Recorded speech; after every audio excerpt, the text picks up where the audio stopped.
남편이 하반신 마비가 된 그날 모든 게 끝난 줄 알았습니다. 하지만 진짜 이야기는 그날이 아니라 그를 산에 버린 날부터 시작됐습니다. 아내는 나도 살고 싶어라는 말 한마디를 남기고 떠났고 눈 덮인 산속에 혼자 남겨진 남편은 서서히 죽어가고 있었죠. 그런데 단 1시간 뒤 버려진 남편이 스스로 벌떡 일어납니다. 그리고 더 충격적인 건 그가 이미 알고 있었다는 사실입니다. 아내의 계획도 그리고 자신이 다시 걸을 수 있다는 것도 그날 밤 산속 공터에서 드러난 진실. 사랑이었던 관계는 순식간에 범죄로 바뀌고 아내는 결국 되돌릴 수 없는 선택의 대가를 치르게 됩니다. 과연 그날 산에서 무슨 일이 있었던 걸까요? 아내가 드라이브를 제안한 것은 아무렇지 않은 목소리였다. 너무 자연스러워서 오히려 이상했다. 남편은 거실 창가에 휠체어를 세운 채 바깥을 내다보고 있었다. 겨울 하늘은 흐렸고 바람이 불 때마다 마당의 나뭇가지가 느릿하게 흔들렸다. 드라이브나 갈까요? 아내의 목소리는 부드러웠다. 질문이라기보다는 통보에 가까웠지만 그 안에 억지로 밝게 만든 무언가가 섞여 있었다. 남편은 고개를 돌려 아내를 바라봤다. 그녀는 이미 외투를 걸치고 있었다. 언제 준비했는지 몰랐다. 어디를? 그냥요. 바람이나 쐬게. 남편은 잠시 망설였다. 이상하다는 느낌이 없지 않았다. 요즘 아내는 말이 없었다. 밥을 차려줄 때도, 약을 챙겨줄 때도, 심지어 눈이 마주칠 때도 그녀는 어딘가 먼 곳을 보는 것 같았다. 하지만 그렇다고 딱히 거절할 이유를 찾지 못했다. 거절하면 뭐가 달라지는 것도 아니었다. 이 집 안에서 하루 종일 창밖을 보는 것과 차 안에서 창밖을 보는 것이 뭐가 다른가 싶기도 했다. 그래요. 그 한마디로 결정이 났다. 차는 도시를 조용히 빠져나갔다. 처음엔 익숙한 대로였다. 신호등이 바뀌고 횡단보도를 건너는 사람들이 보이고 카페 앞에 늘어선 인파가 스쳐 지나갔다. 남편은 그 풍경을 멍하니 바라봤다. 사고가 나기 전엔 그도 저 속에 있었다. 빠르게 걷고 전화를 받으며 뛰어다니던 사람 중 하나였다. 지금은 유리 너머로 바라보는 것이 전부였다. 도시가 끝나는 경계를 지나자 도로가 좁아지기 시작했다. 상가 대신 나무들이 늘어섰고 아스팔트는 서서히 구불구불한 산길로 바뀌었다. 남편은 처음엔 그저 경치가 바뀌는 것이려니 했다. 그런데 차는 멈추지 않았다. 계속 올라갔다. 많이 올라가네요. 조금만요. 짧은 대답이었다. 아내의 시선은 앞을 향한 채였다. 남편은 그 옆모습을 바라봤다. 핸들을 쥔 손이 평소보다 힘이 들어가 있었다. 손마디가 하얗게 될 정도로. 어디까지 가려고요? 경치 좋은데요. 예전에 한번 와본 적 있어요. 거기 뷰가 좋거든요. 남편은 고개를 끄덕였다. 하지만 뭔가 마음 한켠에 걸렸다. 예전에 함께 온 적 있는 곳이라는 말이 이상하게 작별 인사처럼 들렸다. 차 안은 다시 조용해졌다. 라디오도 켜지 않았다. 엔진 소리와 바퀴가 자갈을 밟는 소리만이 이어졌다. 겨울의 산은 고요했다. 잎을 떨군 나무들이 양쪽으로 늘어서서 하늘을 반쯤 가리고 있었고 그 사이로 차가운 햇살이 비스듬히 쏟아졌다. 풍경만 놓고 보면 아름다웠다. 하지만 차 안의 공기는 그 아름다움과 전혀 어울리지 않았다. 묵직하고 차갑고 어딘가 팽팽하게 당겨진 실 같은 긴장이 두 사람 사이를 가득 채우고 있었다. 남편은 창밖을 보다가 다시 아내를 봤다. 요즘 많이 힘들죠? 아내의 손이 미세하게 흔들렸다. 괜찮아요. 거짓말하지 않아도 돼요. 아내는 아무 말도 하지 않았다. 남편은 더 이상 묻지 않았다. 그 침묵이 이미 충분한 대답이었다. 차가 멈춘 것은 오후에 햇살이 기울기 시작할 무렵이었다. 산 중턱, 나무들이 뒤로 물러서며 작은 공터가 나타나는 자리였다. 아래로는 도시의 윤곽이 아스라이 보였고 위로는 능선이 하늘과 맞닿아 있었다. 바람이 불어왔다. 날카롭고 차가운 바람이었다. 아내는 시동을 끄고도 한동안 움직이지 않았다. 핸들에 손을 올린 채로 그냥 앉아 있었다. 남편은 그 모습을 가만히 지켜봤다. 내려요? 네. 아내가 먼저 내렸다. 트렁크를 열었다. 접혀있던 휠체어를 꺼내 펼쳤다. 그 동작이 몸에 밴 것처럼 익숙했다. 그게 남편은 가끔 가장 마음 아팠다. 이 여자가 이런 것들을 익숙하게 해야 하는 삶을 살게 되었다는 사실이. 아내가 조수석 문을 열고 남편을 부축했다. 남편은 그 손을 잡으며 천천히 몸을 옮겼다. 휠체어에 앉자 아내는 말없이 트렁크에서 담요를 꺼내 무릎 위에 덮어줬다. 꼼꼼하게 끝을 집어넣듯이. 경치 좋네요. 남편이 먼저 말했다. 진심이었다. 아래로 펼쳐진 도시가 이 높이에서 보니 작고 고요해 보였다. 그저 아내는 그 옆에 서서 같은 방향을 바라봤다. 잠시 두 사람은 말없이 그 풍경을 함께 봤다. 오래전 사고가 나기 전에도 이렇게 어딘가를 나란히 바라본 적이 있었다. 그땐 손을 잡고 있었던 것 같다. 지금은 그 손이 담요 끝을 매만지고 있었다. 미안해요. 아내가 갑자기 말했다. 남편은 고개를 돌렸다. 왜요? 그냥요. 많이 미안해요. 목소리가 낮게 가라앉아 있었다. 감정을 꾹 눌러놓은 것 같은 목소리였다. 남편은 뭐라 대꾸해야 할지 몰랐다. 당신이 미안할 게 뭐가 있어요. 있어요. 딱 잘라 말했다. 그리고 더 말하지 않았다. 남편은 아내의 얼굴을 정면으로 봤다.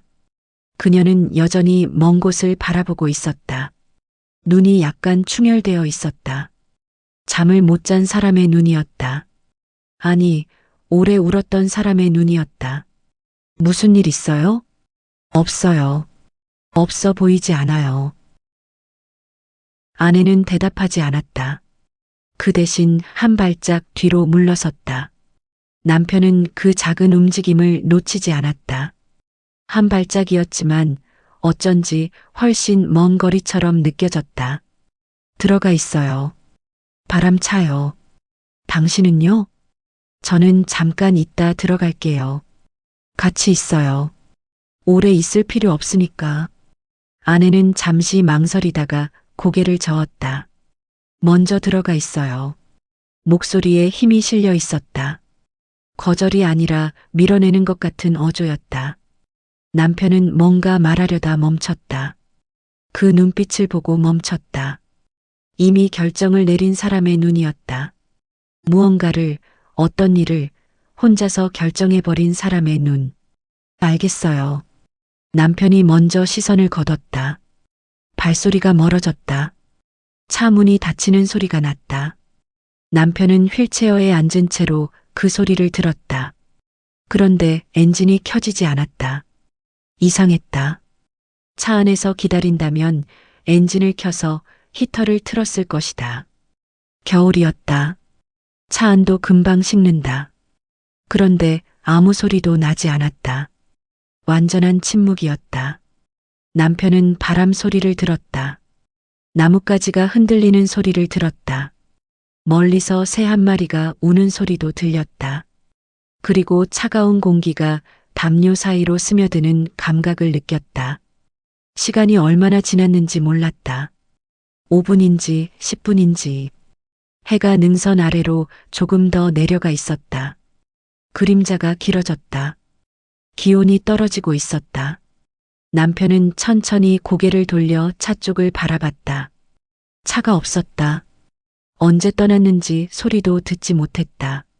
아니, 어쩌면 듣고 싶지 않았던 것인지도 몰랐다.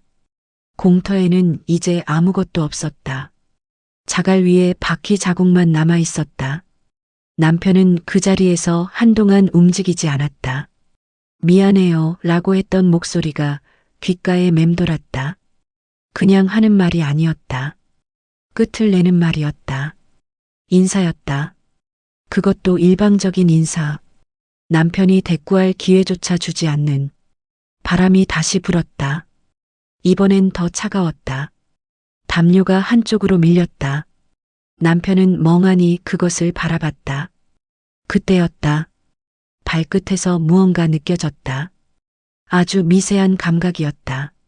없어서는 안 될 감각이, 없어진 줄만 알았던 감각이, 바람이 신발 끝을 스치는 것이 느껴졌다. 남편은 눈을 내리깔았다. 자신의 발을 바라봤다. 아무것도 달라진 것은 없어 보였다. 그런데 분명히 느꼈다. 이것은 처음이 아니었다.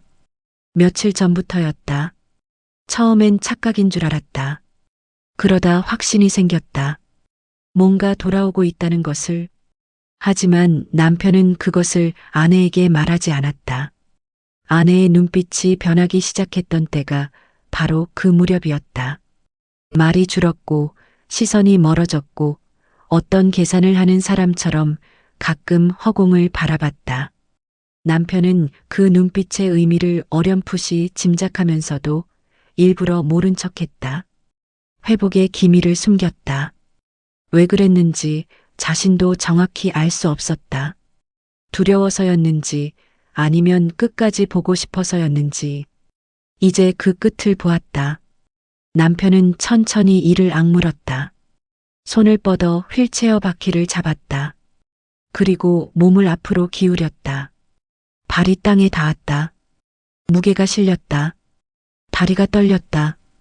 오랫동안 쓰지 않은 근육들이 비명을 지르듯 저항했다. 한번 쓰러졌다. 자갈 위에 손바닥을 짚었다. 차갑고 거칠었다. 다시 일어났다. 또 쓰러졌다. 세 번째에 겨우 섰다. 다리는 여전히 심하게 떨렸다. 서 있는 것만으로도 식은땀이 났다. 하지만 설 수 있었다. 분명히 서 있었다. 남편은 아래로 펼쳐진 도시를 바라봤다. 조금 전 아내와 함께 봤던 것과 같은 풍경이었다. 하지만 지금은 달리 보였다. 아까는 그냥 먼 풍경이었는데 지금은 자신이 돌아가야 할 곳처럼 보였다. 바람이 불었다. 이번엔 밀어내는 것이 아니라 등을 떠미는 것 같았다. 남편은 천천히 주머니에서 휴대폰을 꺼냈다. 화면을 켰다. 손이 차가워서 잘 눌리지 않았다. 그는 녹화 버튼을 찾아 눌렀다. 그리고 기다리기로 했다. 아내는 반드시 돌아올 것이었다. 확인을 해야 했을 테니까. 그리고 아마 혼자 오지 않을 것이었다. 남편은 나무 뒤쪽으로 천천히 몸을 옮겼다. 발이 후들거렸지만 쓰러지지 않았다. 그는 그 자리에 서서 산길 아래를 내려다봤다. 해가 능선 뒤로 완전히 사라지기 직전이었다. 하늘이 붉게 물들어 있었다. 산은 조용했다. 어떤 일이 일어났는지도 어떤 일이 일어날 것인지도 아무것도 모른다는 듯이 멀리서 자동차 엔진 소리가 들려오기 시작했다. 모든 것은 하나의 순간에서 시작되었다. 그리고 그 순간은 예고가 없었다. 그날 남편은 바빴다. 늘 그랬듯이 오전에 거래처 미팅을 마쳤고 오후엔 은행에 들러야 했다. 사업 자금 문제로 대출 담당자와 약속이 잡혀 있었다. 전화가 두 통 동시에 울리고 있었고 그는 한 손에 서류 봉투를 들고 주차장 방향으로 걸어가면서 그중 하나를 받았다. 거래처 직원이었다. 계약서 수정 사항을 빠르게 확인하는 동안 신호가 바뀌었다. 보지 못했다. 차가 들이받은 것은 단 한순간이었다. 소리가 먼저였는지 충격이 먼저였는지도 알 수 없었다. 그냥 세상이 옆으로 기울었고 그 다음엔 아무것도 없었다. 눈을 떴을 때는 병실 천장이었다. 흰 천장이었다. 형광등이 눈부셨다. 어디선가 기계 소리가 규칙적으로 울렸다. 남편은 한동안 그 천장을 바라보며 자신이 어디 있는지를 파악하려 했다. 머리가 무거웠다. 몸이 납처럼 느껴졌다. 그때 손 위에 따뜻한 것이 얹혔다. 깼어요? 아내였다. 눈이 충혈되어 있었다. 머리카락이 헝클어져 있었고 뺨에 베개 자국이 남아 있었다. 밤새 거기 있었다는 것을 알 수 있었다. 여기가 병원이에요. 사고 났어요. 목소리가 떨렸다. 아내는 남편의 손을 꼭 쥐었다. 많이 다쳤어요? 아내는 바로 대답하지 않았다. 그 망설임이 이미 대답이었다. 의사 선생님이 오시면 같이 들어요. 괜찮아요. 곁에 있을게요.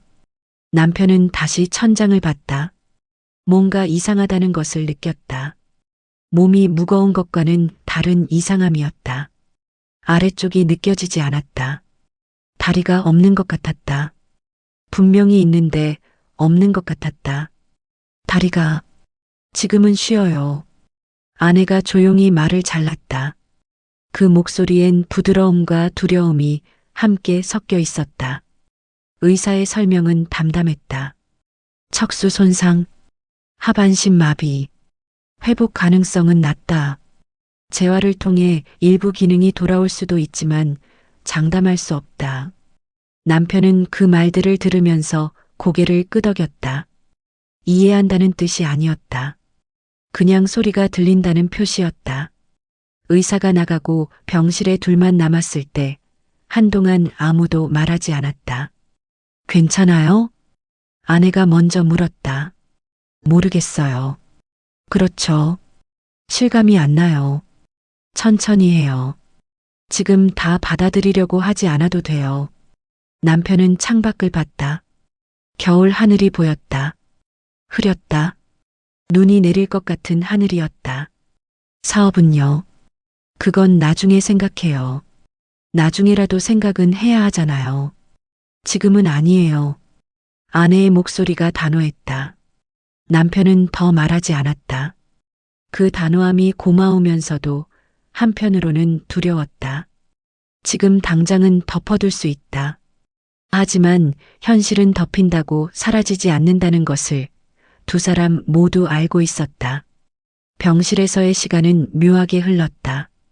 빠르지도 느리지도 않았다. 그냥 무겁게 쌓였다. 재활 치료가 시작되었고 남편은 매일 조금씩 몸과 싸웠다. 처음엔 팔로 상체를 지탱하는 것조차 힘들었다. 휠체어로 이동하는 법을 배웠고 스스로 식사하는 법을 다시 익혔다.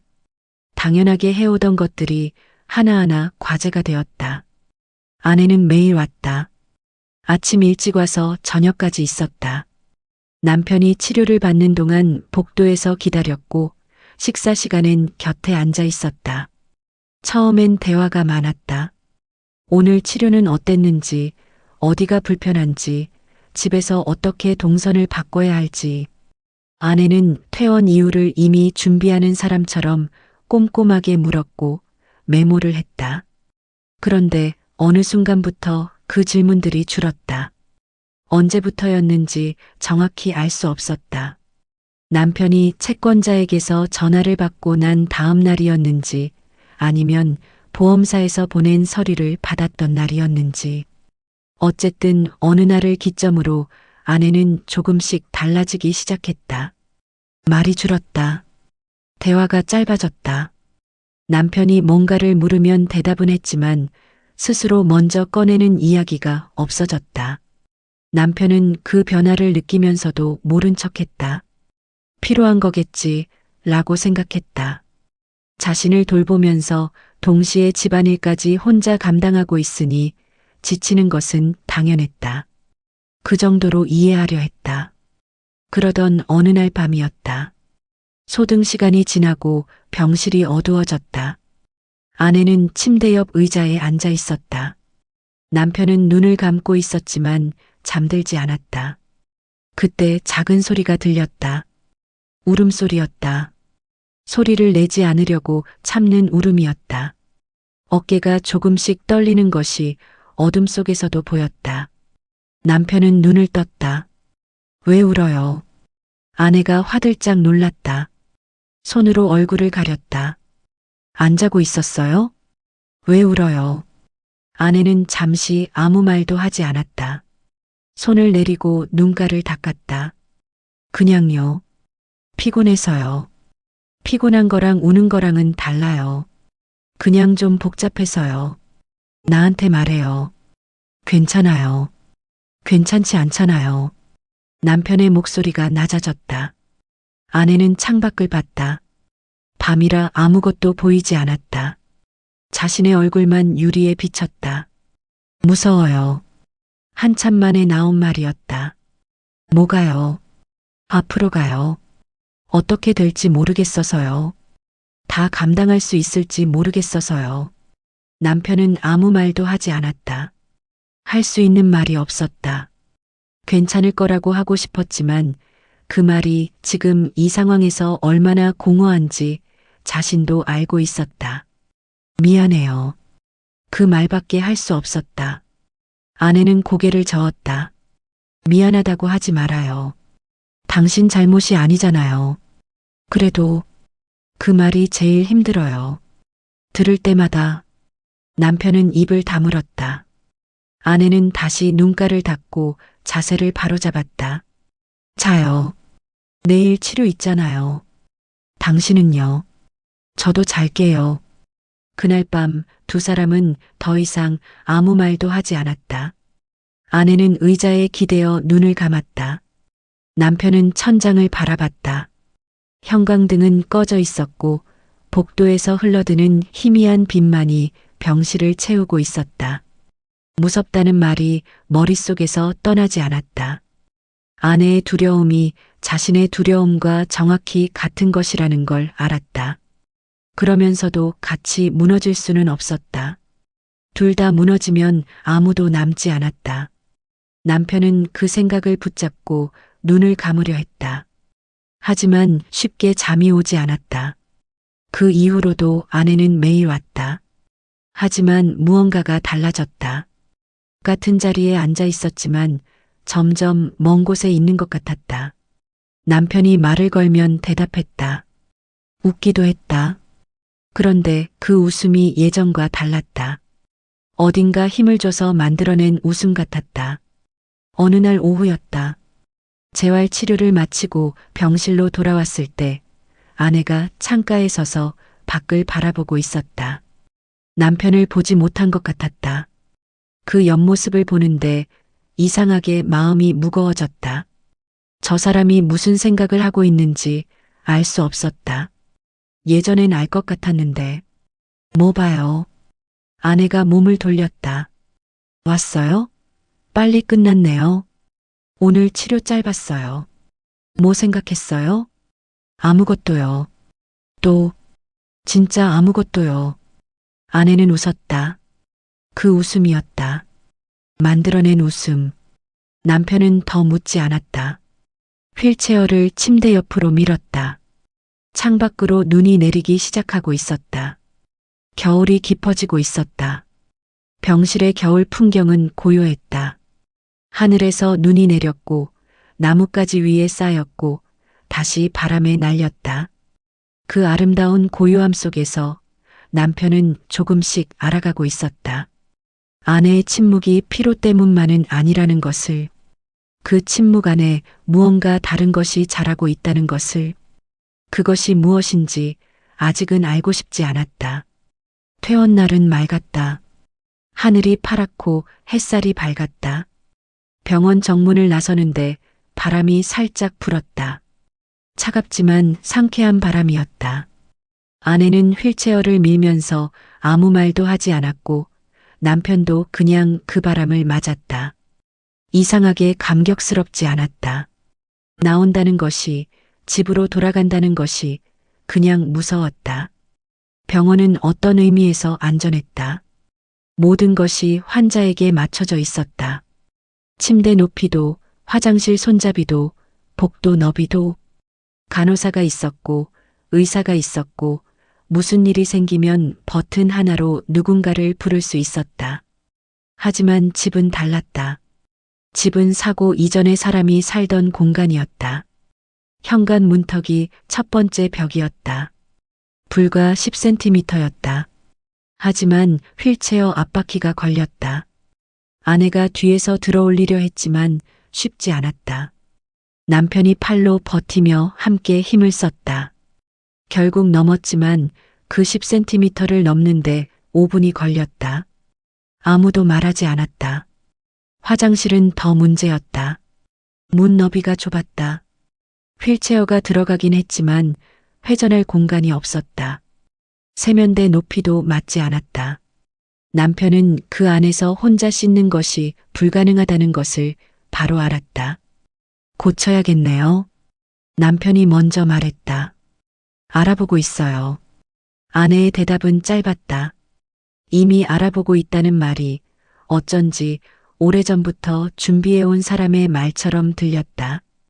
거실로 나왔다. 소파가 있었고 텔레비전이 있었고 남편이 쓰던 책상이 있었다. 다 익숙한 것들이었다. 그런데 낯설었다. 자신이 여기 어울리지 않는 사람이 된 것 같았다. 이 공간의 주인이었던 사람이 손님처럼 느껴졌다. 배고파요? 아니요. 그래도 뭐라도 먹어야죠. 아내는 주방으로 갔다. 냄비 소리가 났다. 남편은 거실 한가운데 휠체어를 세운 채로 그 소리를 들었다. 예전엔 그 소리가 그냥 일상이었다. 지금은 그 소리 하나하나가 아내가 혼자 감당하고 있다는 증거처럼 들렸다. 채권자의 전화는 퇴원 다음 날부터 시작되었다. 아침 8시였다. 아내가 주방에서 아침을 준비하고 있을 때 남편의 휴대폰이 울렸다. 모르는 번호였다. 받았다. 사업 자금을 빌려준 사람이었다. 목소리가 차가웠다. 사고 소식은 들었지만 그것과 돈은 별개라고 했다. 원금의 이자까지 계산해서 날짜를 못 박았다. 전화를 끊고 나서 남편은 한동안 휴대폰을 바라봤다. 아내가 밥상을 들고 나왔다. 누구예요? 아무것도 아니에요. 누구냐고요? 눈이 마주쳤다. 남편은 시선을 피하지 않았다. 김 사장이요. 돈 얘기요. 아내는 밥상을 내려놓았다. 조용히 의자에 앉았다. 얼마래요? 지금 그 얘기 안 해도 돼요. 해야 해요. 목소리가 평온했다. 그 평온함이 오히려 무서웠다. 4천이요. 이자 붙으면 4,500 넘어요. 아내는 아무 말도 하지 않았다. 젓가락을 들었다가 내려놓았다. 다른 데도 있어요? 남편은 잠시 망설였다. 있어요. 다 말해요. 밥 먹고요. 지금요. 조용하지만 단호한 목소리였다. 남편은 숨을 한번 들이켰다. 사업을 벌이면서 여러 곳에서 자금을 당겨왔다. 은행 대출이 있었고 사적으로 빌린 것도 있었다. 거래처에 선급금을 받아 쓴 것도 있었다. 사고가 나기 전엔 돌아가는 구조였다. 하지만 사고와 함께 모든 것이 멈췄다. 계약은 자동으로 해지되었다. 직원들 급여도 2달치가 밀려 있었다. 숫자를 하나씩 말하면서 남편은 자신이 얼마나 많은 것을 쌓아 올렸는지, 아니, 얼마나 많은 것을 위태롭게 세워놓았는지를 새삼 깨달았다. 아내는 그 숫자들을 듣는 동안 아무 표정도 짓지 않았다. 메모를 했다. 종이에 받아 적었다. 다 말하고 나자 침묵이 흘렀다. 왜 이제 말해요? 낮은 목소리였다. 당신 힘들까 봐요. 지금은 안 힘든 줄 알았어요? 남편은 대답하지 못했다. 병원에 있을 때 말했어야죠. 같이 생각해 볼 수 있게. 미안해요. 아내는 고개를 들었다. 눈이 마주쳤다. 그 눈빛에 화가 있었다. 하지만 그것보다 더 큰 무언가도 있었다. 지침인지 두려움인지 아니면 그 둘이 뒤섞인 것인지. 그 말 그만해요. 미안하다는 말이요. 들을 때마다 제가 더 힘들어요. 미안하다고 해서 달라지는 게 없잖아요. 남편은 입을 다물었다. 할 말이 없었다. 아내가 틀린 말을 하는 게 아니었다. 그날 이후로 채권자들의 전화는 끊이지 않았다.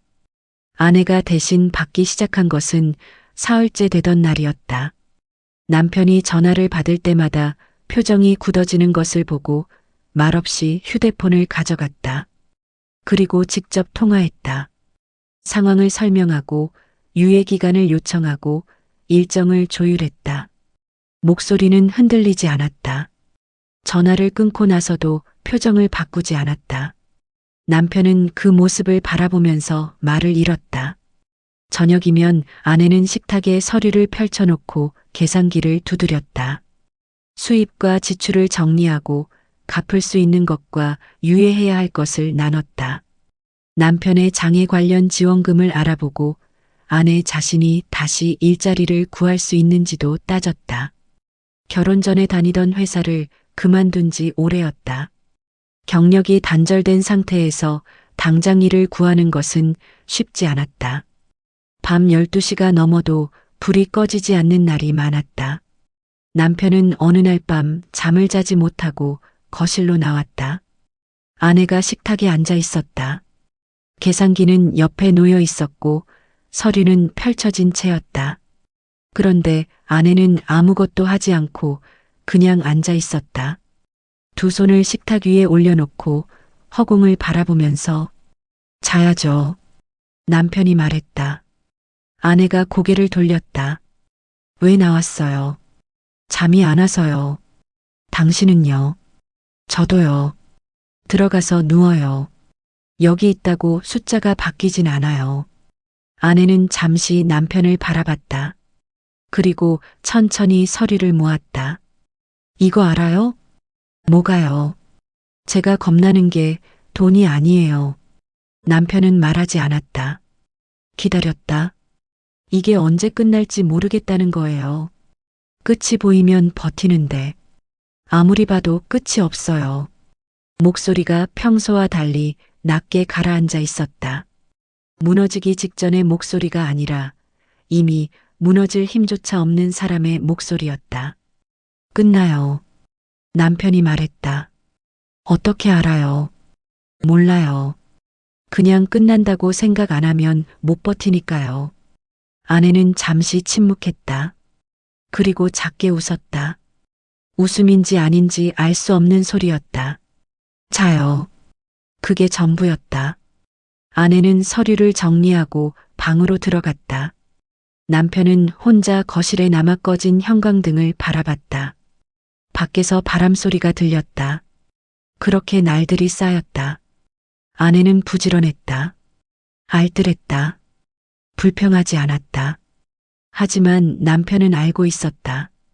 그 부지런함과 알뜰함이 어디서 오는 것인지를. 선택의 여지가 없기 때문이었다. 무너질 수 없으니까 버티는 것이었다. 강해서가 아니라 강한 척할 수밖에 없어서. 남편의 미안하다는 말은 점점 줄었다. 아내가 싫다고 했기 때문이 아니었다. 그 말을 꺼낼 때마다 아내의 눈빛이 조금씩 꺼지는 것 같았기 때문이었다. 위로가 되지 못하는 말을 그래도 위로라고 건네는 것이 점점 더 비겁하게 느껴졌다. 그 대신 남편은 할 수 있는 것들을 찾았다. 상체만으로 할 수 있는 집안일을 조금씩 했다. 앉아서 설거지를 했고 손에 닿는 범위에서 청소를 했다. 전화 응대 중 일부를 다시 맡았다. 작은 것들이었다. 하지만 그것이 전부였다. 어느 날 저녁 아내가 퇴근하고 돌아왔다. 편의점 아르바이트를 시작한 지 일주일째였다. 낮에 구청에서 복지 상담을 하고 오후엔 편의점에서 서는 하루였다. 현관문이 열리는 소리가 났다. 남편은 주방에서 저녁을 데우고 있었다. 아내가 들어왔다. 외투를 벗다가 멈췄다. 이거 당신이 했어요? 앉아서 할 수 있더라고요. 아내는 잠시 그 자리에 서 있었다. 남편은 그 표정을 읽으려 했다. 고맙다는 것인지 아니면 이것조차 마음이 무거운 것인지. 됐어요. 내가 할게요. 다 됐어요. 앉아요. 아내는 천천히 식탁 의자를 당겨 앉았다. 남편이 그릇을 들고 나왔다. 둘이 마주 앉아 밥을 먹었다. 말이 없었다. 텔레비전도 켜지 않았다. 숟가락 소리만 조용히 났다. 밥을 절반쯤 먹다가 아내가 숟가락을 내려놓았다. 많이 피곤해 보여요. 남편이 말했다. 괜찮아요. 억지로 먹지 않아도 돼요. 먹어야죠. 그리고 다시 숟가락을 들었다. 남편은 그 모습을 바라봤다. 먹어야 하니까 먹는 사람의 모습이었다. 버텨야 하니까 버티는 사람의 모습이었다. 그 밥상 위에 오가지 못한 말들이 음식보다 더 무겁게 쌓여 있었다. 그가 처음 찾아온 것은 평범한 오후였다. 아무런 예고가 없었다. 초인종 소리가 울렸을 때 남편은 거실에서 창밖을 보고 있었다. 아내는 편의점 오후 근무를 나간 뒤였다. 집안은 조용했다. 요즘 들어 낮 시간의 고요함이 익숙해지고 있었다. 익숙해진다는 것이 좋은 일인지 나쁜 일인지 남편은 아직 판단하지 못했다. 초인종이 한 번 더 울렸다. 남편은 휠체어를 밀어 현관으로 향했다. 문을 열었다. 양복을 단정하게 차려입은 남자가 서 있었다. 40 중반쯤 되어 보였다. 머리는 단정하게 넘겼고 넥타이는 남색이었다. 서류 가방을 한 손에 들고 있었다. 안녕하세요. 실례가 되지 않으면 잠깐 시간을 내주실 수 있을까요? 보험 관련해서 말씀드릴 것이 있어서요. 목소리가 낮고 부드러웠다. 억지로 친근함을 만들어내는 영업 특유의 말투가 아니었다. 오히려 차분하고 신중했다. 남편은 잠시 그를 바라봤다. 보험이요? 네. 사고 이후에 가입하신 보험 관련해서요. 확인하실 부분이 있어서 직접 찾아뵀습니다. 남편은 망설였다. 거절해야 할 이유가 있는 것 같기도 했고 없는 것 같기도 했다. 어차피 혼자 있었다. 달리 할 일도 없었다. 들어오세요. 남자는 거실 소파에 앉았다. 서류 가방을 무릎 위에 올려놓고 천천히 주변을 살폈다. 시선이 자연스럽게 움직였지만 남편은 그 눈이 무엇을 보는지 알 수 있었다. 휠체어, 현관 옆에 세워둔 보조 지팡이, 식탁 위에 가지런히 놓인 약봉지들, 화장실 문 앞에 설치된 손잡이. 이 집이 어떤 상황인지를 파악하는 눈이었다. 빠르고 조용하게. 차 드릴까요? 아닙니다. 괜찮습니다. 오래 걸리지 않겠습니다. 남자는 가방에서 서류를 꺼냈다. 깔끔하게 정리된 서류였다. 남편의 이름이 상단에 찍혀 있었다. 사고 이후에 병원 측에서 연계해드린 보험 기억하십니까? 가입하실 때 워낙 상황이 급박하셔서 내용을 꼼꼼히 확인 못하셨을 수도 있어서요. 기억해요. 서명한 것 같은데 자세한 내용은 솔직히 잘 모르죠. 그러실 것 같았습니다. 제가 오늘 그 부분을 정리해 드리려고요. 남자는 서류를 펼쳐 조목조목 짚어나갔다. 장애 등급에 따른 보장 내용, 매월 지급되는 생활보조금, 의료비 지원 항목. 남편은 들으면서 고개를 끄덕였다. 대부분 이미 아내가 파악해 두었던 내용이었다. 그런데 남자의 손이 서류의 마지막 페이지로 넘어갈 때 속도가 살짝 느려졌다. 이 항목은 확인하셨습니까? 남편이 서류를 내려다봤다. 항목 제목이 보였다. 사망보험금. 읽었어요. 세부 내용은 잘 모르지만. 네. 이게 사실 이번 보험에서 제일 중요한 부분입니다. 남자의 목소리 톤이 미세하게 달라졌다. 여전히 차분했지만 어딘가 더 낮아졌다. 사고 이전에 가입하신 보험들과 이번 보험을 합산하면 사망 시 지급되는 보험금 총액이 상당합니다. 얼마나요? 남자가 숫자를 말했다. 남편은 잠시 아무 말도 하지 않았다. 그 숫자가 의미하는 것을 머릿속에서 천천히 계산했다. 사업빚을 갚고도 남는 금액이었다. 아내가 당장 일을 그만둬도 한동안 생활이 가능한 금액이었다. 그게 왜 그 얘기를 하시는 거죠? 남자는 바로 대답하지 않았다. 서류를 가지런히 정리하면서 잠시 말을 고르는 것 같았다. 제가 드리는 말씀이 아닙니다. 숫자가 그렇다는 겁니다. 가입자분께서 알고 계셔야 한다고 생각해서요. 그게 같은 말 아닌가요? 다를 수도 있습니다. 두 사람 사이에 잠깐의 침묵이 흘렀다. 남편은 남자의 눈을 봤다. 흔들리지 않았다. 미안함도 당혹감도 없었다. 그냥 사실을 전달하는 사람의 눈이었다. 그 눈이 더 불편했다. 많이 힘드시겠어요. 남자가 말했다. 형식적인 위로였다. 응당 그렇게 말해야 하는 자리에서 하는 말이었다. 그런데 이상하게 그 말이 걸렸다. 남편은 그 이유를 잠시 생각했다. 오랜만이어서였다. 누군가 힘들겠다고 말해준 것이 오랜만이었다. 아내는 요즘 그런 말을 하지 않았다. 할 여유가 없었다. 뭘 원하시는 건지 말해주세요. 남편이 직접 물었다. 남자는 잠시 남편을 바라봤다. 원하는 건 없습니다. 다만 여러 가정을 만나다 보면 이런 상황에서 선택의 폭이 넓다는 것을 모르시는 분들이 많아요. 알고 계시는 것과 모르는 것은 다르니까요.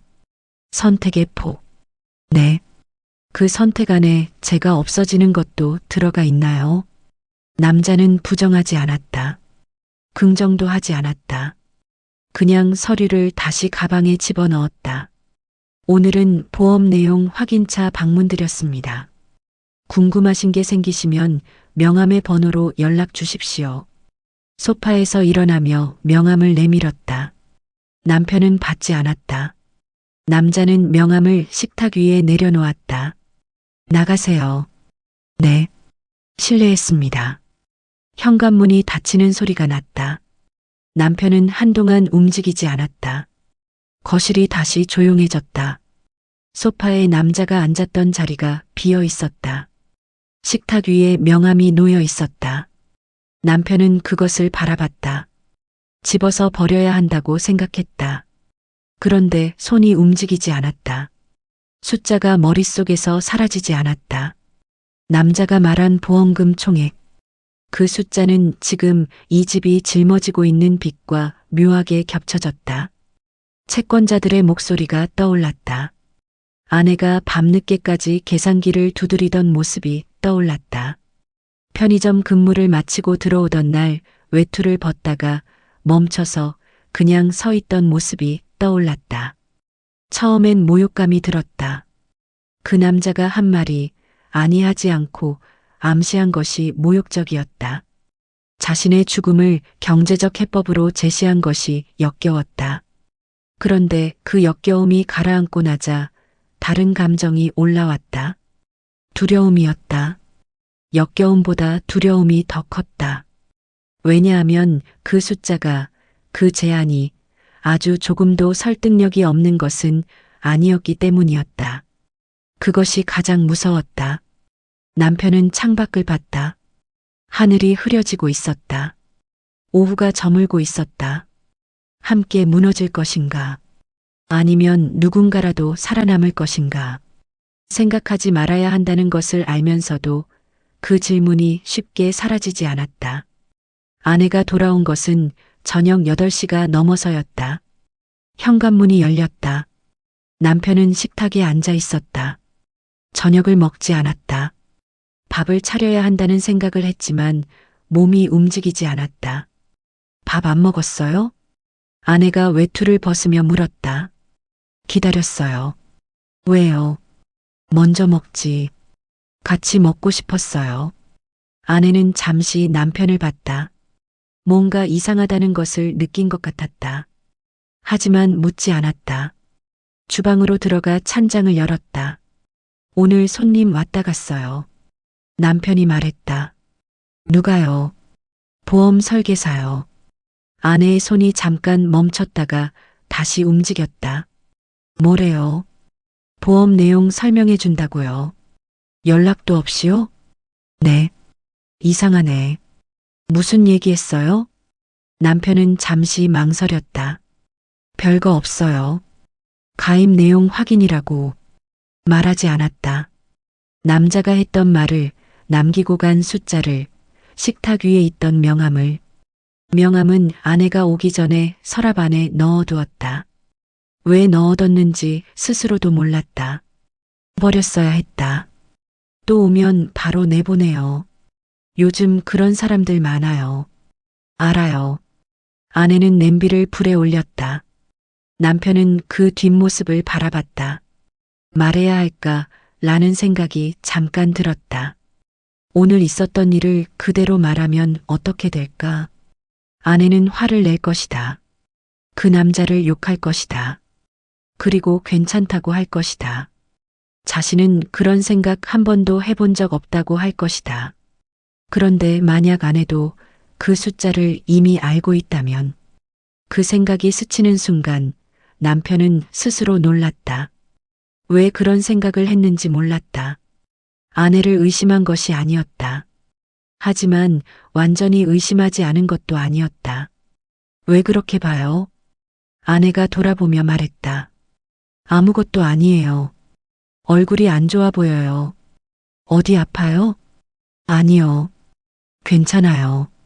밥 금방 돼요. 남편은 고개를 끄덕였다. 그리고 다시 창밖을 봤다. 완전히 어두워져 있었다. 유리창에 거실 안이 비쳤다. 아내가 움직이는 모습이, 자신이 앉아 있는 모습이, 그 남자의 목소리가 다시 떠올랐다.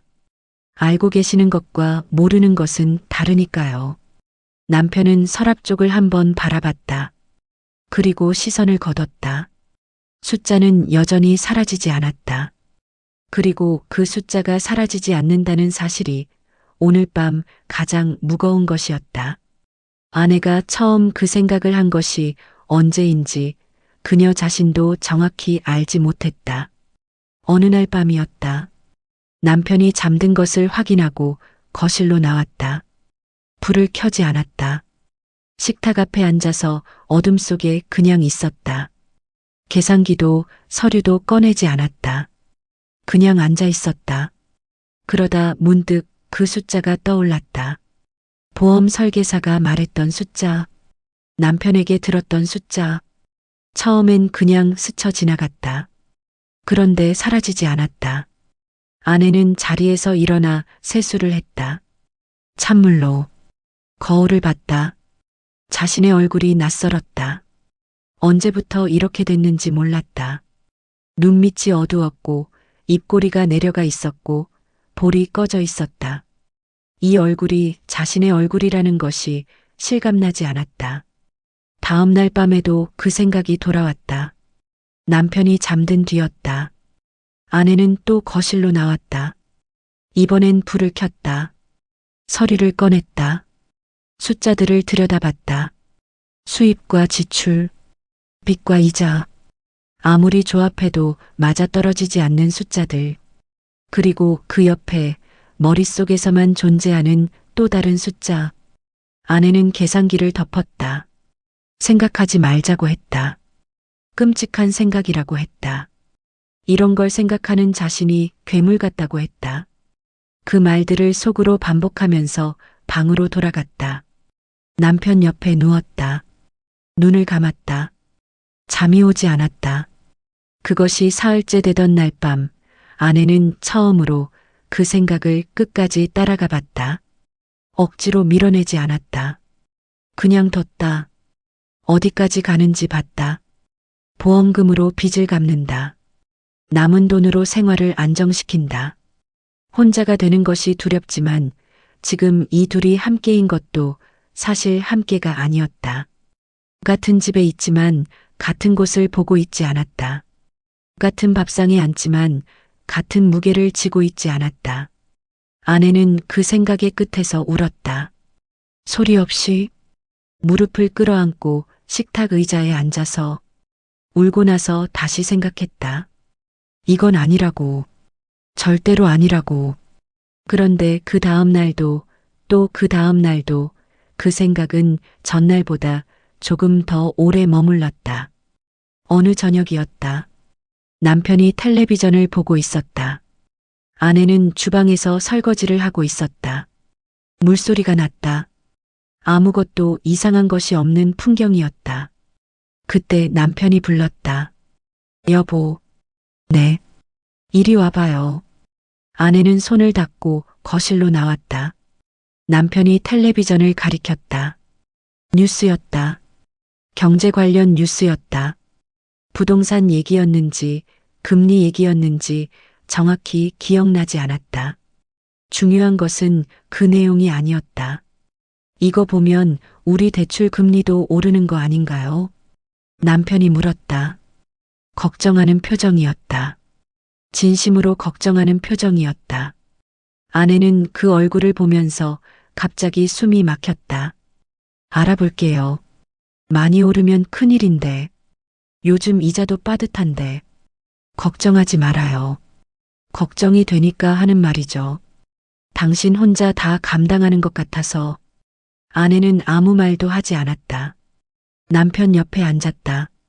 텔레비전을 봤다. 화면이 눈에 들어오지 않았다. 나 때문에 많이 힘들죠. 남편이 말했다. 아니에요. 거짓말하지 말아요. 힘들어도 괜찮아요. 괜찮지 않잖아요. 아내는 대답하지 않았다. 남편이 손을 뻗어 아내의 손 위에 얹었다. 따뜻했다. 그 온기가 느껴지는 순간 아내는 눈을 감았다. 이 손이 따뜻하다는 것을 알고 있었다. 이 사람이 나쁜 사람이 아니라는 것도 알았다. 사고는 그의 잘못이 아니었다. 빚도 의도한 것이 아니었다. 그냥 운이 나빴던 것이었다. 그리고 그 운 나쁜 일이 두 사람 모두의 삶을 바꿔놓았다. 미안해요. 남편이 말했다. 아내는 눈을 떴다. 그 말하지 말라고 했잖아요. 그래도 하지 말아요. 손을 빼지는 않았다. 그냥 텔레비전을 봤다. 남편도 더 말하지 않았다. 두 사람은 그렇게 한동안 앉아 있었다. 그 온기가 느껴지는 내내 아내의 머릿속에서는 그 숫자가 사라지지 않았다. 보험 설계사에게 연락을 한 것은 아내 쪽이었다. 남편이 서랍에 넣어둔 명함을 발견한 것은 우연이었다. 서랍을 정리하다가 나왔다. 처음엔 그냥 넘기려 했다. 그런데 손에 들고 멍하니 바라봤다. 번호가 찍혀 있었다. 이름이 찍혀 있었다. 사흘을 들고 있었다. 들고 있다가 버리려 했다. 버리려다 다시 들었다. 전화를 건 것은 남편이 재활 치료를 받으러 나간 사이였다. 집안에 혼자 있을 때였다. 번호를 누르면서 손이 떨렸다. 신호가 갔다. 한 번, 두 번. 받았다. 여보세요. 남편분 댁이죠? 목소리가 낮고 차분했다. 놀란 기색이 없었다. 기다리고 있었다는 듯이. 네. 연락 주실 것 같았습니다. 그 말이 소름 돋았다. 하지만 전화를 끊지 않았다. 만날 수 있을까요? 네. 말씀하신 곳으로 가겠습니다. 두 사람이 처음 만난 것은 집 근처 카페였다. 남편이 없는 오후였다. 아내는 구석자리에 앉아 있었다. 남자가 들어왔다. 코트를 벗고 맞은편에 앉았다. 음료를 시키지 않았다. 많이 힘드시죠? 아내는 대답하지 않았다. 연락 주셨다는 건 생각해 보셨다는 거겠죠. 생각만 한 거예요. 생각이 시작이죠. 저 그런 사람 아니에요. 남자는 고개를 끄덕였다. 압니다. 그래서 연락 주신 거겠죠. 그런 사람이었으면 진작에 행동했을 테니까. 아내는 창밖을 봤다. 사람들이 지나가고 있었다. 아무것도 모르는 얼굴들이었다. 남편이 어떤 사람인지 알아요. 나쁜 사람 아니에요. 알고 있습니다. 그런데 왜 이러고 있는지 모르겠어요. 내가 목소리가 끝에서 갈라졌다. 아내는 입술을 깨물었다. 감당이 안 되는 거잖습니까? 잘못이 없어도 감당이 안 되는 건 감당이 안 되는 거예요. 그 말이 이상하게 위로처럼 들렸다. 그게 더 무서웠다. 이 남자의 말이 위로처럼 들린다는 것이 저 그냥 갈게요. 아내가 자리에서 일어서려 했다. 가셔도 됩니다. 그런데 한 가지만요. 남자가 말했다. 아내가 멈췄다. 지금 상황이 나아질 가능성이 있습니까? 솔직하게 생각해 보시면요. 아내는 서 있었다. 대답하지 않았다. 앉으시죠. 아내는 다시 앉았다. 집으로 돌아오는 길이 길게 느껴졌다. 카페에서 나와 걸으면서 아내는 생각했다. 그 남자가 한 말들을 하나씩 곱씹었다. 직접적으로 어떻게 하라고 말하지 않았다. 그냥 질문을 했다. 상황을 정리했다. 숫자를 다시 나열했다. 그런데 그 질문들이, 그 정리가 아내 스스로 이미 알고 있던 것들을 수면 위로 끌어올렸다. 현관문을 열었다. 남편이 돌아와 있었다. 거실에서 책을 읽고 있었다. 어디 다녀왔어요? 마트요. 살 것 있어서. 손에 아무것도 없는데. 다 샀어요. 냉장고에 넣었어요. 남편은 더 묻지 않았다. 책으로 시선을 돌렸다. 아내는 주방으로 들어갔다. 냉장고를 열었다. 닫았다. 싱크대 앞에 서서 수도꼭지를 틀었다. 물이 흘렀다. 손을 씻었다. 필요하지 않은데 씻었다. 거짓말을 했다는 것이 이상하게 몸 어딘가에 남아 있었다. 그날 이후로 아내는 더 조용해졌다. 남편과의 대화가 줄었다. 줄인 것이 아니었다. 줄어들었다. 말을 꺼내려다 멈추는 일이 많아졌다. 뭔가를 말하면 그 말이 거짓말이 될 것 같아서 아무것도 모르는 척하는 것이 점점 더 많은 에너지를 필요로 했다. 밤에 남편이 잠든 뒤 아내는 오래 깨어 있었다. 남편의 얼굴을 바라봤다. 잠든 얼굴은 평온했다. 낮에 힘들어도 잠든 얼굴은 늘 평온했다. 그 얼굴을 보면서 아내는 번갈아가며 생각했다. 할 수 없다고, 해야 한다고, 할 수 없다고, 해야 한다고. 어느 쪽도 이기지 못하는 밤들이 쌓였다. 그러던 어느 날 밤이었다. 남편이 자다가 뒤척이며 중얼거렸다. 괜찮아요. 잠꼬대였다. 무슨 꿈을 꾸는 건지 몰랐다. 그냥 괜찮다고 했다. 잠든 채로. 아내는 그 말을 듣고 오랫동안 움직이지 않았다. 괜찮지 않다는 것을 자는 동안에도 알고 있는 사람처럼 들렸다. 그래도 괜찮다고 하는 사람처럼 들렸다. 아내는 이불을 끌어올려 남편의 어깨를 덮어줬다. 그리고 눈을 감았다. 이것은 배신이 아니라고 했다. 포기가 아니라 선택이라고 했다. 그 말을 충분히 반복하면 결국 믿게 된다는 것을 아내는 알고 있었다. 그리고 그날 밤 처음으로 그 말이 조금 믿어졌다. 그것이 가장 무서웠다. 차 소리가 완전히 사라지고 나서도 남편은 한동안 움직이지 않았다. 공터에는 아무것도 없었다. 자갈 위에 바퀴 자국만 남아 있었다. 휠체어 바퀴 아래로 작은 돌멩이들이 깔려 있었다. 바람이 불었다. 담요 끝이 들렸다가 내려앉았다. 나뭇가지들이 서로 부딪히는 소리가 났다. 그것 말고는 아무 소리도 없었다. 남편은 그 고요함 속에서 아내의 목소리를 떠올렸다. 미안해요. 짧았다. 너무 짧아서 오히려 길게 남았다. 그 두 글자 안에 얼마나 많은 것이 들어 있었는지 그는 이제 알 것 같았다. 사과도 있었고 작별도 있었고 스스로를 설득한 흔적도 있었다. 오래 생각한 사람의 말이었다. 하루아침에 나온 말이 아니었다. 남편은 하늘을 올려다봤다. 해가 능선 아래로 기울고 있었다. 구름이 낮게 깔려 있었다. 곧 어두워질 것이었다. 기온은 이미 떨어지고 있었다. 손끝이 차가워지고 있었다. 담요가 있었지만 바람이 그 사이로 스며들었다. 이대로 있으면 어떻게 되는지 남편은 알고 있었다. 처음 몇 분은 그냥 앉아 있었다. 생각이 많았다. 정리되지 않는 생각들이 한꺼번에 밀려왔다. 아내의 얼굴이 떠올랐다. 병실에서 밤을 새우던 얼굴이, 밤늦게 계산기를 두드리던 얼굴이, 편의점 근무를 마치고 돌아와 외투를 벗다가 멈춰 서던 얼굴이, 그리고 오늘 담요를 덮어주던 손이 떨리던 것이, 그 손이 떨렸다는 것을 남편은 알고 있었다. 나쁜 사람이 아니었다. 그것만큼은 확실했다. 나쁜 사람이 그렇게 손을 떨지는 않는다. 나쁜 사람은 담요를 그렇게 꼼꼼하게 덮어주지 않는다. 그녀는 그냥 무너진 것이었다. 감당할 수 없는 것들에 짓눌려서 잘못된 방향으로 무너진 것이었다. 그 생각이 분노보다 먼저 왔다. 그것이 남편 자신도 이상했다. 바람이 다시 불었다. 이번엔 더 세게. 담요가 완전히 날아갔다.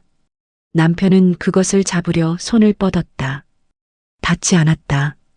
담요는 공터 가장자리 풀숲에 걸렸다. 손끝이 저려왔다. 귀가 아팠다. 발이, 발끝에서 무언가 느껴졌다. 바람이 신발 끝을 스치는 감각이었다. 아주 미세했다. 착각일 수도 있었다. 하지만 남편은 그것이 착각이 아니라는 것을 알았다. 며칠 전부터였다. 처음엔 정말 착각인 줄 알았다.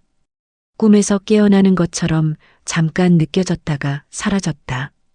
그런데 날이 갈수록 선명해졌다. 발바닥이 바닥에 닿는 감각, 양말의 질감, 신발 안의 온도, 돌아오고 있었다. 남편은 그것을 아내에게 말하지 않았다. 아내의 눈빛이 변하기 시작한 것이 정확히 그 무렵이었다. 말이 줄었다. 시선이 멀어졌다.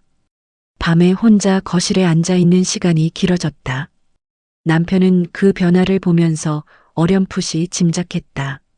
짐작하면서도 말하지 않았다. 회복의 기미를 숨겼다. 왜 그랬는지 지금도 정확히 알 수 없었다. 두려웠던 것인지도 몰랐다. 말했을 때 아내의 반응이 기뻐할 것이라고 생각했지만 기뻐하지 않을 수도 있다는 것을, 아니면 끝까지 보고 싶었던 것인지도 몰랐다. 아내가 어디까지 가는지를 이제 보았다. 남편은 천천히 눈을 감았다가 떴다. 의식이 흐릿해지고 있었다. 추위가 생각보다 빠르게 몸을 파고들고 있었다. 손가락이 제대로 움직이지 않았다.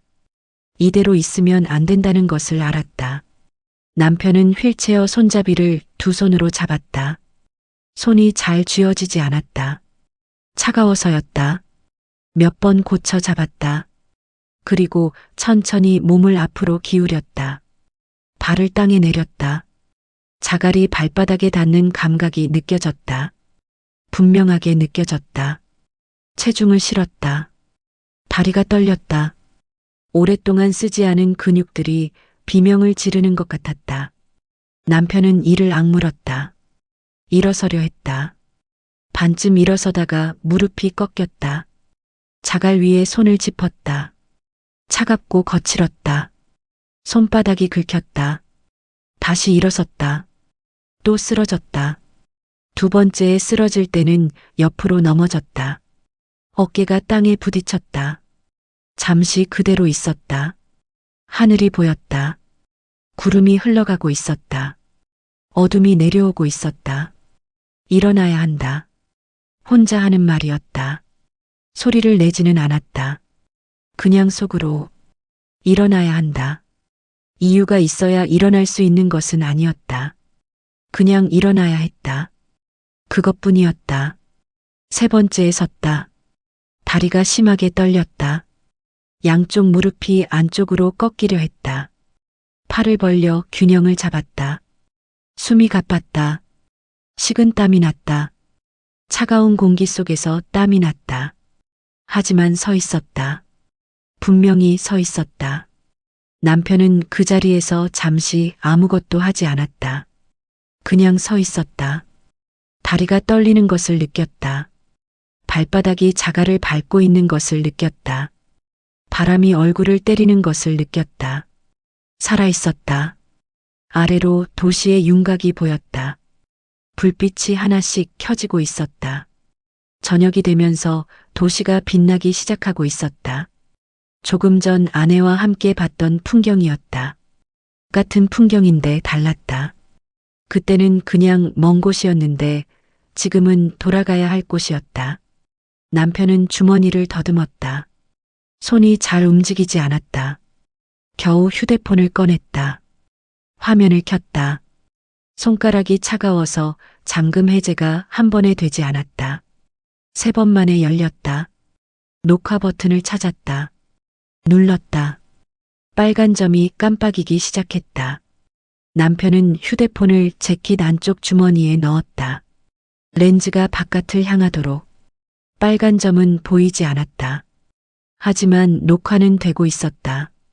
그리고 천천히 공터 가장자리 나무 쪽으로 걸어갔다. 걷는다는 것이 이상했다. 걷고 있다는 것이 실감나지 않았다. 발이 땅을 짚고 무게가 실리고 다음 발이 나갔다. 그 단순한 동작이 이렇게 낯설 수가 없었다. 한 발짝에 온 신경이 집중됐다. 2발짝, 3발짝, 4발짝. 나무 뒤에 몸을 숨겼다. 나무 껍질에 손을 짚었다. 거칠었다. 차가웠다. 기댔다. 다리가 한계에 가까웠다. 이 이상 걷는 것은 힘들 것 같았다. 하지만 여기면 충분했다. 기다리는 동안 어둠이 내려왔다. 산은 도시보다 빨리 어두워졌다. 나무들이 검은 실루엣이 되었다. 공터의 자갈이 희끄무레하게 보였다. 바람이 불 때마다 나뭇가지 사이에서 소리가 났다. 남편은 나무에 기댄 채로 기다렸다. 다리가 떨렸다. 중간에 한번 주저앉았다가 다시 일어섰다. 내려다 보이는 산길 쪽에서 시선을 거두지 않았다. 아내는 반드시 돌아올 것이었다. 확인해야 했으니까. 남겨두고 간 것이 어떻게 됐는지. 그것이 계획의 일부였을 것이었다. 그리고 혼자 오지 않을 것이었다. 혼자였다면 애초에 이런 방식을 택하지 않았을 것이었다. 보험 설계사. 남편은 그 생각에 이르렀을 때 처음으로 분노가 올라왔다. 아내에 대한 분노가 아니었다. 아내를 그 방향으로 밀어넣은 것에 대한 분노였다. 무너진 사람에게 잘못된 출구를 보여준 것에 대한. 아내를 미워하고 싶지 않았다. 그것이 솔직한 마음이었다. 얼마나 지났는지 몰랐다. 그때 멀리서 불빛이 보였다. 산길 아래쪽에서 올라오는 헤드라이트였다. 하나였다가 가까워지면서 2개의 빛이 되었다. 남편은 나무 뒤에서 몸을 더 붙였다. 다리에 힘을 줬다. 쓰러지면 안 됐다. 지금은. 차가 공터에 들어섰다. 멈췄다. 시동이 꺼졌다. 문이 열렸다. 아내였다. 그리고 남자가 함께였다. 코트를 입은 남자. 보험 설계사였다. 2 사람은 공터 가운데로 걸어왔다. 휠체어가 있던 자리로. 휠체어는 그대로 있었다. 담요는 풀숲에 걸려 있었다. 아내가 멈췄다. 어디 있어요? 혼잣말 같았다. 목소리가 떨렸다. 남자가 휠체어 주변을 살폈다. 담요가 저기 있네요. 바람에 날린 것 같고. 그럼 어디? 아내의 목소리가 잘렸다. 설마. 남자가 말했다. 아래로 내려갔을 리 없어요.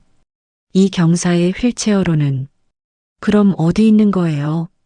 아내의 목소리가 높아졌다. 패닉이 섞이기 시작했다. 찾아봐야죠. 주변을. 2 사람이 공터를 둘러보기 시작했다. 남편이 숨어 있는 나무 쪽으로 가까워지고 있었다.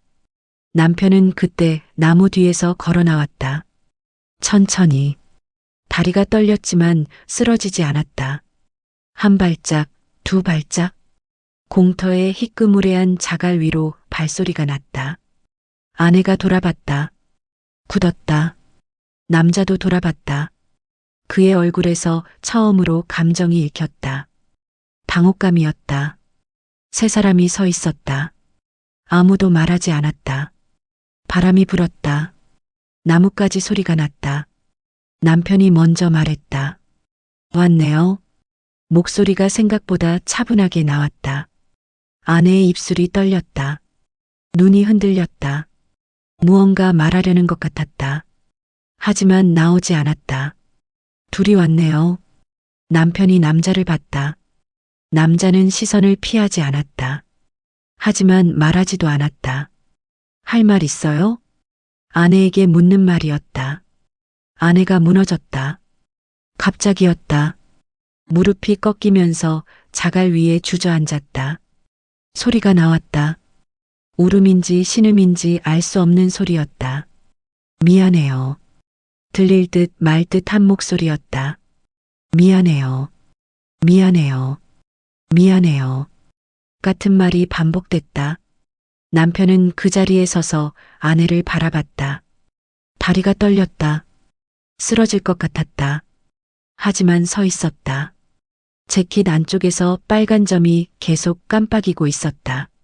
멀리서, 아주 멀리서 사이렌 소리가 들려오기 시작했다. 남편이 나무 뒤에서 걸어 나오는 순간 시간이 멈추는 것 같았다. 한 발짝, 두 발짝. 자갈 위에 발소리가 났다. 공터의 희끄무레한 바닥 위로 남편의 그림자가 길게 늘어졌다. 다리가 떨렸다. 하지만 쓰러지지 않았다. 걸어 나왔다. 분명히 두 발로. 아내가 돌아봤다. 굳었다. 얼굴에서 색이 빠졌다. 입이 벌어졌다. 무언가 말하려는 것 같았지만 소리가 나오지 않았다. 눈이 흔들렸다. 남편의 발을 봤다. 땅을 딛고 있는 발을. 그리고 다시 얼굴을 봤다. 남자도 돌아봤다. 그의 얼굴에서 처음으로 감정이 읽혔다. 당혹감이었다. 계산하는 사람의 눈이 처음으로 흔들렸다. 세 사람이 공터에 서 있었다. 아무도 말하지 않았다. 바람이 불었다. 나뭇가지 소리가 났다. 도시의 불빛이 아래에서 흔들렸다. 남편이 먼저 말했다. 왔네요. 목소리가 생각보다 차분하게 나왔다. 스스로도 놀랐다. 떨릴 것이라고 생각했다. 분노가 먼저 나올 것이라고 생각했다. 하지만 그냥 차분했다. 오래 기다린 사람의 차분함이었다. 아내의 입술이 떨렸다. 어떻게 서 있냐고요? 남편이 말했다. 아내는 대답하지 못했다. 며칠 됐어요. 느껴지기 시작한 게. 아내의 눈이 흔들렸다. 왜 말 안 했어요? 말하려고 했어요. 그런데 당신 눈빛이 변하고 있었어요. 그게 어디까지 가는지 보고 싶었어요. 침묵이 흘렀다. 아내는 시선을 내렸다. 자갈 위를 봤다. 남편은 그 옆모습을 바라봤다. 여기까지 왔네요. 낮게 말했다. 비난이 아니었다. 그냥 사실이었다. 남자가 조용히 움직였다. 한 발짝 뒤로. 남편이 고개를 돌렸다. 움직이지 마세요. 낮고 단단한 목소리였다. 남자가 멈췄다. 저는 그냥 보험 내용을 안내한 것뿐입니다. 남자가 말했다. 목소리는 여전히 차분했다. 하지만 아까의 차분함과는 달랐다. 방어하는 사람의 차분함이었다. 맞네요. 네. 제가 강요한 건 아닙니다. 그렇군요.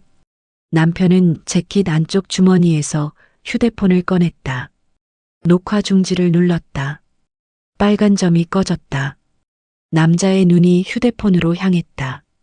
처음부터요? 공터에 들어서실 때부터요. 남자의 얼굴이 굳었다. 입을 열었다가 닫았다. 할 말을 찾는 것 같았다. 하지만 찾지 못하는 것 같았다. 두 분이 나누신 대화가 다 담겼어요. 여기 오시기 전에 무슨 얘기 하셨는지도 잘 들려요. 차 문 열기 전부터 녹음이 되고 있었으니까. 사실이 아니었다. 차 문 소리는 담겼지만 차 안에서의 대화는 담기지 않았다. 하지만 남자는 그것을 알 수 없었다. 남자는 아무 말도 하지 않았다. 안내만 하셨다고 하셨는데 안내의 내용이 어떤 것이었는지는 기록에 남으니까요. 좋게 해석되긴 어려울 것 같네요. 남편의 목소리는 끝까지 차분했다. 남자는 시선을 내렸다. 처음으로 고개가 숙여졌다. 아내는 그 대화가 오가는 동안 아무 말도 하지 않았다. 자갈 위에 무릎을 꿇은 채로 있었다. 손이 땅을 짚고 있었다. 고개가 숙여져 있었다. 어깨가 조금씩 흔들렸다. 남편은 남자에게서 시선을 거두고 아내를 봤다. 일어나요. 아내가 고개를 들었다. 눈이 충혈되어 있었다. 눈물이 뺨을 타고 내렸다. 입술이 파랗게 식어 있었다. 추운 것인지 무너진 것인지 둘 다인지 알 수 없었다. 일어나요. 한 번 더 말했다. 명령이 아니었다. 그냥 말이었다. 아내가 천천히 일어섰다. 다리가 후들거렸다. 휘청했다. 남편이 손을 뻗으려다 멈췄다. 아내는 스스로 균형을 잡았다. 두 사람이 마주 섰다. 아내가 입을 열었다. 미안해요. 알아요. 정말 미안해요. 제가 어떻게 이런... 목소리가 잘렸다. 울음이 올라오는 것을 누르는 것 같았다. 이게 맞다고 생각했어요. 그렇게 생각하려고 했어요. 당신한테 이러면 안 된다는 거 알았는데. 그런데 어느 순간부터 멈출 수가 없었어요. 너무 지쳐서, 너무 무서워서. 남편은 듣고 있었다. 화내도 돼요. 소리 질러도 돼요. 그게 맞아요. 남편은 잠시 아무 말도 하지 않았다. 화가 안 나는 건 아니에요. 천천히 말했다. 그런데 당신이 여기까지 온 시간들이 보여요. 어떻게 무너졌는지가 보여요. 그게 먼저 보여서 아내의 눈에서 눈물이 다시 흘렀다. 그렇다고 괜찮다는 말은 못하겠어요. 알아요. 이건 괜찮을 수 있는 일이 아니에요. 알아요. 알면서 왜? 말이 거기서 멈췄다. 남편은 끝까지 말하지 않았다. 할 수 있었지만 하지 않았다. 그 이유는 자신도 몰랐다. 바람이 불었다. 공터 가장자리 풀숲에 걸려있던 담요가 바람에 다시 흔들렸다. 남편은 다리에 힘을 주었다. 한계가 가까워지고 있었다. 너무 오래 서 있었다. 근육들이 한계를 알리고 있었다. 무릎이 안쪽으로 꺾이려 했다. 남자가 다시 말했다. 저는 법적으로 문제될 것이 없습니다. 보험 내용을 안내한 것은 제 업무 범위 안에 있고 그건 법원에서 판단하겠죠. 남편이 말했다. 녹화 내용이 어떻게 해석되는지는 제가 판단할 것이 아니니까요. 변호사분들이 더 잘 아시겠죠. 남자의 입이 다물어졌다. 거기 계세요. 가시면 안 돼요. 남편이 덧붙였다. 남자는 움직이지 않았다. 아내가 말했다. 신고했어요? 오기 전에요. 이쪽으로 오는 길에. 아내의 눈이 감겼다. 나 때문에. 당신 때문에가 아니에요. 그게 그 말이잖아요. 아니에요. 남편이 말했다. 당신이 나쁜 사람이어서가 아니에요. 이 상황이 잘못된 방향으로 가고 있어서예요. 그걸 멈춰야 해서예요. 아내는 눈을 떴다. 남편을 봤다. 날 보내주려고 했어요? 신고 안 하고 그냥 넘어가 줄 수도 있었잖아요. 왜? 남편은 잠시 생각했다. 당신이 평생 이걸 안고 살게 할 수는 없어서요. 아내의 얼굴이 무너졌다. 이렇게 끝나는 것도 당신한테 맞지 않아서요. 소리가 났다. 아내의 입에서 울음인지 신음인지 알 수 없는 소리가. 두 손으로 얼굴을 가렸다. 어깨가 흔들렸다. 남편은 그 자리에 서 있었다. 다가가지 않았다. 다가갈 수가 없었다. 다리가 한계였다. 하지만 쓰러지지 않았다. 아직은. 사이렌 소리가 처음 들린 것은 그때였다. 멀었다. 산 아래쪽에서 올라오는 소리였다. 희미하게 바람 소리 사이로. 남자가 그 소리를 듣고 몸을 굳혔다. 움직이지 마세요. 남편이 말했다. 남자는 움직이지 않았다. 사이렌이 가까워졌다. 산길을 올라오고 있었다. 헤드라이트 불빛이 나무 사이로 보이기 시작했다. 하나였다가 둘이 되었다. 아내는 손으로 얼굴을 가린 채 서 있었다. 울음이 잦아들고 있었다. 아니, 울 힘이 빠지고 있는 것인지도 몰랐다. 여보, 남편이 불렀다. 아내가 손을 내렸다. 눈이 빨갛게 부어 있었다. 도망가지 말아요. 아내는 잠시 남편을 바라봤다. 어디를 가요? 그냥요. 못 가요. 갈 데가 없어요. 목소리가 텅 빈 것 같았다. 남편은 그 목소리를 들었다. 알아요. 경찰차가 공터로 들어섰다. 불빛이 공터를 휩쓸었다. 문이 열렸다. 발소리가 났다. 목소리들이 들렸다. 남편은 그 자리에 서 있었다. 다리가 무너지기 시작한 것은 경찰이 다가오는 것을 확인하고 난 직후였다. 더 이상 버틸 이유가 없어졌다. 무릎이 꺾였다. 자갈 위로 내려앉았다. 경찰이 뛰어왔다. 괜찮으세요? 괜찮아요. 남편이 말했다. 자갈 위에 앉은 채로 다리를 펴고 손을 땅에 짚고 하늘을 올려다봤다. 어둠이 완전히 내려와 있었다. 별이 보일 것 같았지만 구름에 가려 보이지 않았다. 괜찮았다. 이상하게 괜찮았다. 아내가 경찰에게 무언가 말하는 소리가 들렸다. 남자가 말하는 소리도 들렸다. 무선 통신 소리가 났다. 발소리가 오갔다. 남편은 그 소란 속에서 그냥 앉아 있었다. 자갈이 차가웠다. 손바닥이 아팠다. 다리가 떨렸다. 그러나 살아 있었다. 그것으로 충분했다. 지금 이 순간만큼은. 법정은 조용했다. 방청석에 사람들이 앉아 있었다. 남편도 그 중에 있었다. 증인석이 아니라 방청석이었다. 재판이 시작되기 전부터 자리를 잡고 있었다. 지팡이를 무릎 위에 세워두고 앞을 바라봤다. 피고석이 보였다. 아내가 앉아 있었다. 등이 보였다. 전보다 좁아진 어깨였다. 재판은 3번에 걸쳐 열렸다. 첫 번째 재판에서 아내는 혐의를 인정했다. 변호인이 정상 참작을 주장했다. 장기간의 간병 부담, 경제적 압박, 심리적 소진. 항목들이 나열될 때마다 방청석이 조용해졌다. 거짓말이 아니었다. 모두 사실이었다. 그것이 남편을 더 무겁게 했다. 두 번째 재판에서 보험 설계사가 증인으로 섰다. 그는 자신은 안내만 했을 뿐이라고 주장했다. 강요하거나 계획을 세운 적 없다고 했다. 변호인이 녹화 파일을 제출했다. 법정에서 일부가 재생되었다. 남자의 목소리가 법정 안에 울렸다. 지금 상황이 나아질 가능성이 있습니까? 그 목소리가 끝나자 잠시 침묵이 흘렀다. 판사가 기록을 지시했다. 3번째 재판에서 선고가 내려졌다. 그날 아내의 최후 진술은 길지 않았다.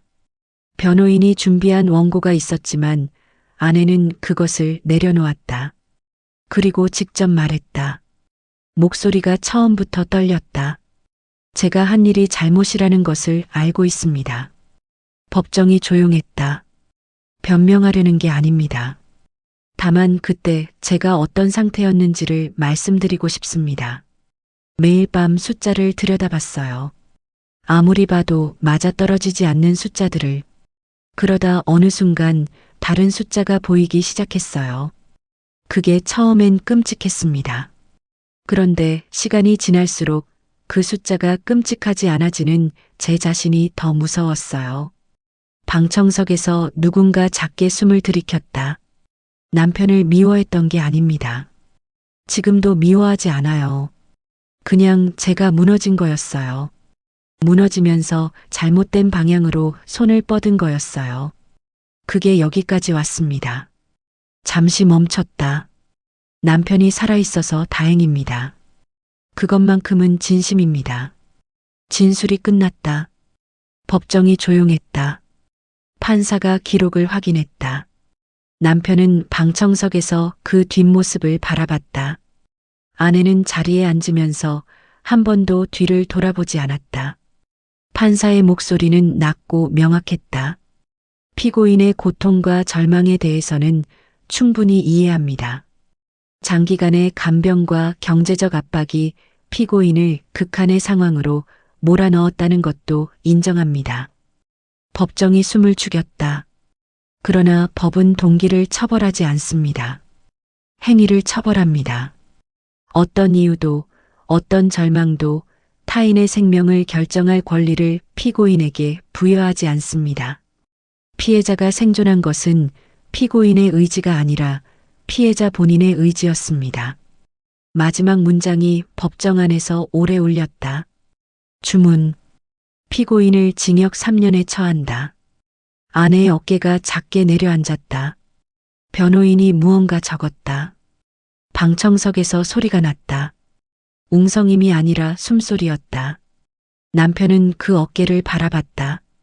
무너지지 않았다. 내려앉았지만 무너지지는 않았다.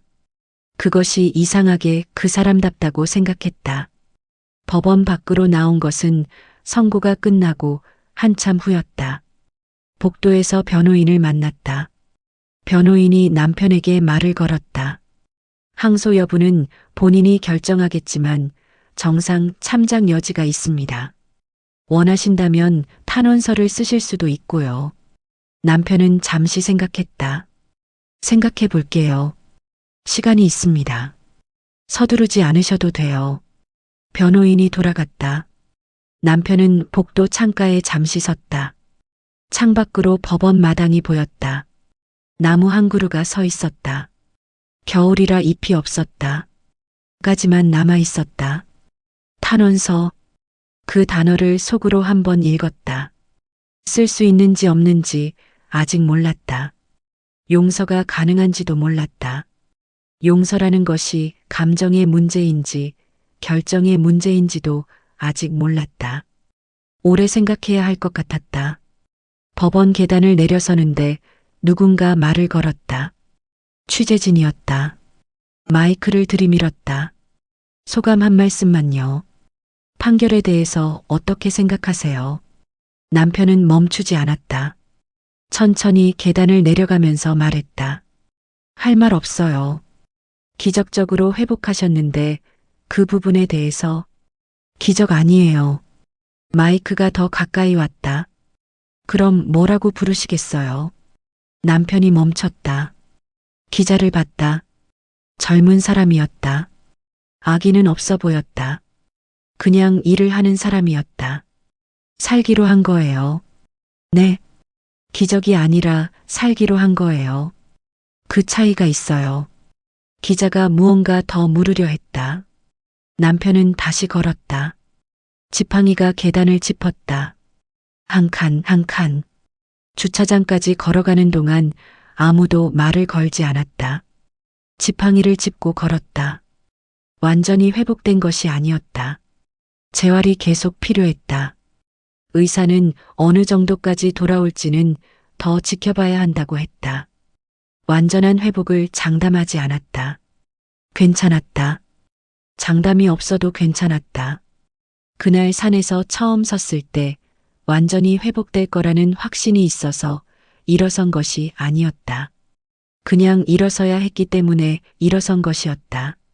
그 이유면 충분했다. 차에 도착했다. 문을 열고 탔다. 지팡이를 조수석에 올려놓았다. 핸들을 잡았다. 잠시 그대로 있었다. 조수석이 비어 있었다. 오래 비어 있을 것이었다. 어쩌면 영원히 비어 있을 수도 있었다.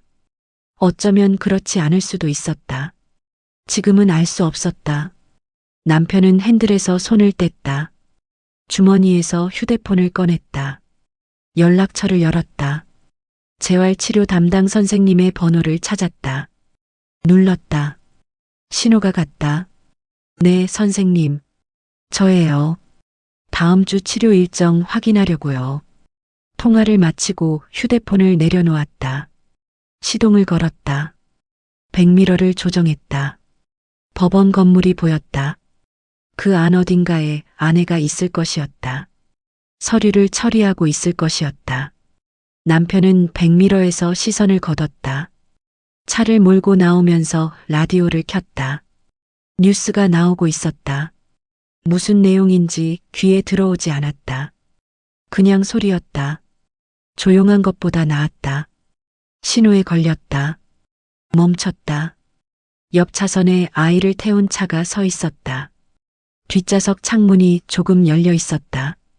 아이가 창문에 얼굴을 붙이고 밖을 보고 있었다. 남편과 눈이 마주쳤다. 아이가 손을 흔들었다. 남편은 잠시 그 손을 바라봤다. 그리고 손을 들어 흔들었다. 신호가 바뀌었다. 차들이 움직였다. 아이를 태운 차가 다른 방향으로 빠졌다. 남편의 차는 직진했다. 라디오에서 음악이 나오기 시작했다. 뉴스가 끝난 모양이었다. 남편은 볼륨을 조금 높였다. 집에 도착한 것은 오후가 한참 기울었을 때였다. 현관문을 열었다. 집안이 조용했다. 익숙한 조용함이었다. 외투를 벗어 걸었다. 지팡이를 현관 옆에 세웠다. 주방으로 가서 물을 한 잔 마셨다. 식탁에 앉았다. 창밖으로 늦은 오후 햇살이 들어오고 있었다. 겨울 햇살이었다. 낮고 비스듬한 햇살이 바닥에 길게 깔렸다. 먼지가 그 안에서 떠다니고 있었다. 평화로운 것 같기도 하고 쓸쓸한 것 같기도 했다. 남편은 그 햇살을 한동안 바라봤다. 아내를 용서할 수 있을지 아직 몰랐다. 탄원서를 쓸 수 있을지도 몰랐다. 3년이라는 시간이 두 사람 사이에서 어떤 의미를 갖게 될지도 몰랐다. 다 몰랐다. 지금은. 하지만 한 가지는 알았다. 오늘 재활치료 일정을 잡았다. 다음 주 화요일과 목요일이었다. 그것이 지금 자신이 알고 있는 전부였다. 그것으로 충분했다. 다음 주 화요일까지 가면 그 다음이 보일 것이었다. 남편은 자리에서 일어섰다. 냉장고를 열었다. 저녁을 뭘 먹을지 생각했다. 별로 특별한 것이 없었다. 계란이 있었다. 밥이 조금 남아 있었다. 계란밥이면 됐다. 냄비를 꺼냈다. 가스불을 켰다. 기름을 둘렀다. 계란을 깼다. 지글거리는 소리가 났다. 그 소리가 집안을 채웠다. 작은 소리였다. 아무것도 아닌 소리였다. 하지만 남편은 그 소리를 들으면서 생각했다. 살아있으면 밥을 먹어야 한다. 밥을 먹으려면 뭔가를 해야 한다. 뭔가를 한다는 것은 내일도 있다는 뜻이었다. 계란이 익어가고 있었다. 어떤 선택은 끝내 되돌릴 수 없다.